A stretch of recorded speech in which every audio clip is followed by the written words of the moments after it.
2022 that has been good to you so far. It's me, Imani Nailah, and welcome back to Bible study as we're going through the book of Genesis. So like I said, happy Black History Month. You can see I'm rocking the Spellman shirt. I did not go here. One of my biggest regrets, I know we're not supposed to have regrets, but one of my biggest regrets is not going to a HBCU. I feel like I really missed out on an experience. That's neither here nor there, but it kind of ties into today's lesson. We're in Genesis chapter 36, where we're talking about the descendants of Esau, and I have titled this, Everybody Got Choices, a song back in the day by E40 called Choices, and we're going to see how the choices that Esau made, how it impacted him. So we're not going to read this whole chapter. This video is actually going to be really short. We're going to read like the first maybe 10 verses, first 9 verses. All right, so we're in Genesis chapter 36, talking about the descendants of Esau. And we're going to read verses 1 through 8. So verse 1 says, "This is the account of the descendants of Esau, also known as Edom. Esau married 2 young women from Canaan, Adah, the daughter of Elon the Hittite, and Oholibamah, probably said that wrong, the daughter of Anah and the granddaughter of Zibeon the Hivite. He also married his cousin Basemath, who was the daughter of Ishmael and the sister of Nebaioth." So many names in here. Adah gave birth to a son named Eliphaz for Esau. Basemath gave birth to a son named Reuel. We're going to call her Oho. Oho gave birth to Ohilaba. Oho, go back to Oho. Gave birth to sons named Juash, Jalem, and Korah. All these sons were born to Esau in the land of Canaan.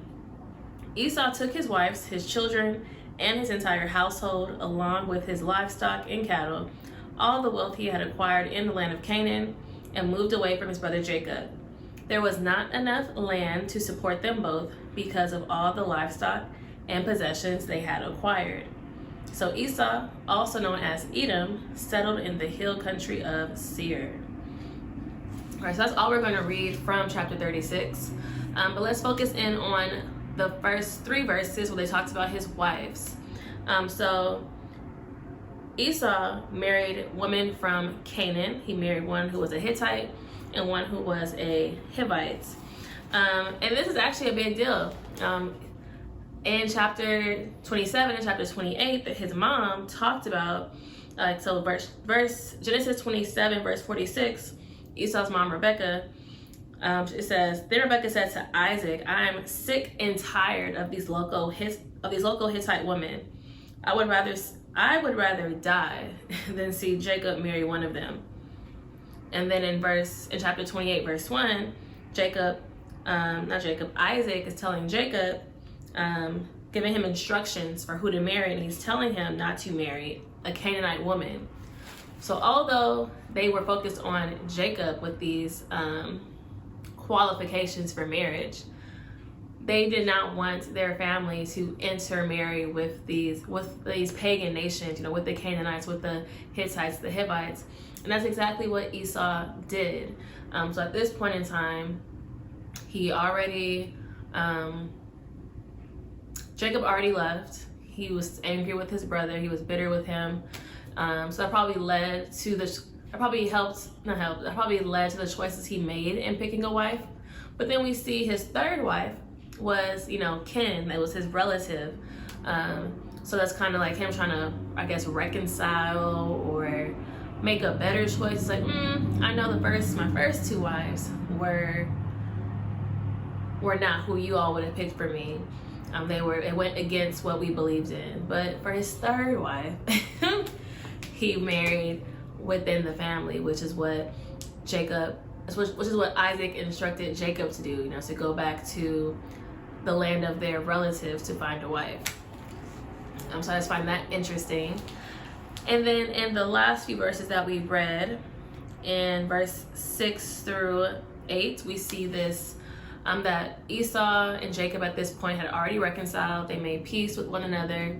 And even though Esau gave up his birthright, he gave up his blessing, he was still blessed in the end. So he still had, this abundance of livestock and cattle and wealth. And it was so much that there wasn't enough room for him and his brother to share the same space. And we kind of see a repeat, history repeating itself. This happened with Abraham and Lot earlier in Genesis, where they both acquired so much that there wasn't enough room for them to stay in the same place. So at this point, Esau and Jacob are kind of going their own ways. And it's kind of the end of Esau's story. Even though he also was renamed, so Esau was also known as Edom, and we'll hear about the Edomites later on, but it's kind of the end of Esau's story. They don't say, the God of Abraham, Isaac, and Esau. They say this, the God of Abraham, Isaac, and Jacob. And this is due to the choice that he made early on, with him being so famished and saying he'll rather, give up his birthright for a bowl of soup, and then Jacob stole the blessing, but he gave it away.